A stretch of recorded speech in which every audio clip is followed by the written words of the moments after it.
Hey guys, welcome back. Another Tech Tip Thursday. This is Chad with Basketball Electronics. Make sure you like, subscribe, and share our content. We have plenty more great content coming your way. Today, we're going to dive into the Garmin units, how to properly set up a waypoint, and show you the mistakes that most people commonly make when they either purchase a unit or even have the unit for a long time. Let's go dive into this and check it out. All right, here we have an Echomap Ultra 126. I'm going to show you how to properly mark the waypoint. We'll hit the sonar tab, we go to side view, and here we've got a rock pile on the left, so we'll hit our screen to make a cursor. We'll hit pause. Most people want to hit mark on the screen down here at the bottom. When you hit mark, that sets your cursor at the boat, which the structure is already behind you. So if you mark at the boat, you're way ahead of it, you're going to miss it. Instead, go to the on-screen prompt, top right corner, and you'll see waypoint created at cursor.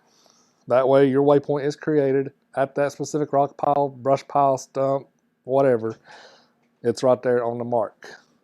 Go back, hit play, and your waypoint is saved. All right, now that we know how to set a waypoint on sonar, let's look at our charts. So again, the most common mistake when you're wanting to set a waypoint, everybody looks at the mark button, which does set a waypoint, but it sets it at the boat.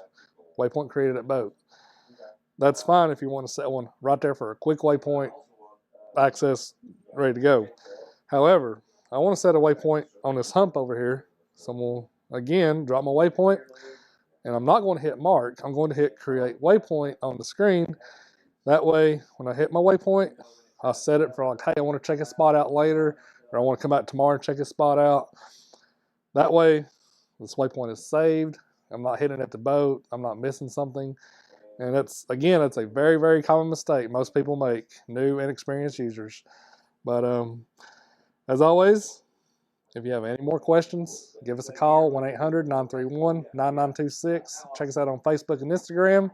Website, basketballelectronics.com. My name's Chad. We got Jason and Tori here as well. We'd love to help you out. Check us out. Have a good day.